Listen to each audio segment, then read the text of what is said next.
Welcome back to Streaming Media NYC here at the lovely Intercontinental Barclay, and I'm here today with a special guest, Sujana Sooreddy. And Sujana is going to be on a panel with me in just a few minutes where we're focused on sustainability. But Sujana, tell me about who you work for, what your role is, and then we'll talk a little bit about the panel. Sure, yeah, as you said, my name is Sujana Sooreddy. I work for Netflix. I'm part of the media infrastructure and platform team. So what we offer is like the workflow orchestration engines and the serverless functions and insights into how much compute or like how fast we are delivering. We work mostly on the encoding part, basically acquisition and the encoding, not mostly on the delivery side of it. So yeah, that's us, that's our team. So one of the things we talked about in a pre-call was sort of having to make those decisions around, from a sustainability standpoint, how many compute hours it's going to take to encode or transcode something to a new format versus the number of potential eyeballs. Just explain sort of what that balance is if somebody doesn't understand compute hours. Yes, so basically in order to encode a movie to like all the different formats, all different codecs, like to basically be viewable on every device, it needs certain energy to be consumed. And now we have so much content, especially in this generation, the amount of content that's getting produced everywhere in the world. And a new codec comes in, which improves efficiency, which brings down the bandwidth that it is needed. But what about the compute that it is needed to re-encode the old existing videos that already exist, right? How do we make the choice? That is where I think we use, it is important to use the data analytics to understand the compute usage, the viewability usage of a particular stream.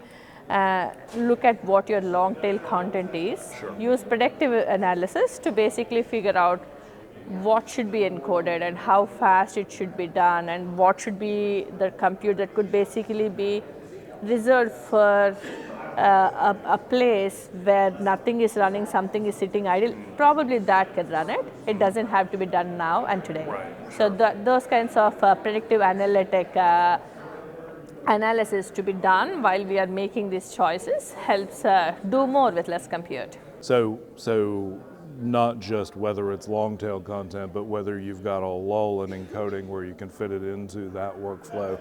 Does it also, do the analytics also take into account what devices, say, people would be consuming that particular content on as well?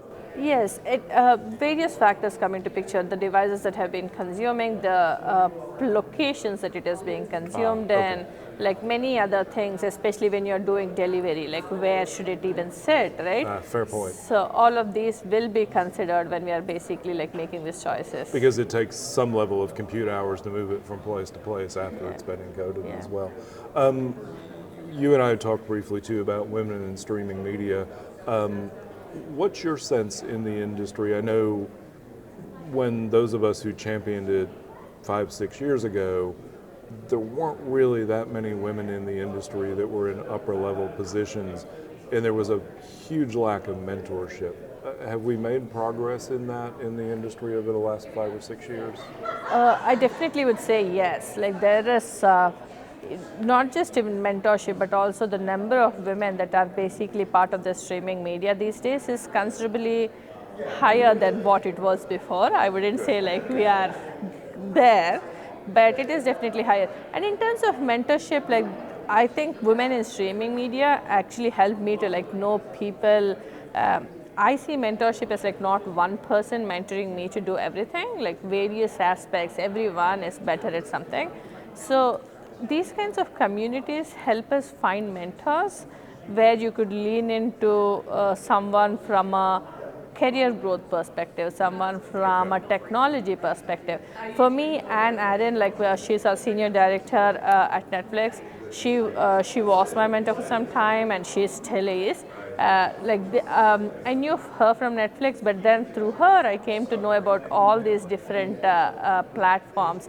I came to women in streaming media through her, like she was the one who exposed me to her. So that kind of community helps us lean in and understand and grow together. Very nice. Yeah. Well, thank you for taking the time to do a quick interview, and I'll see you in just an hour or so for our panel. Definitely, thank you. Nice And we'll talking to you. Likewise, and we'll be right back.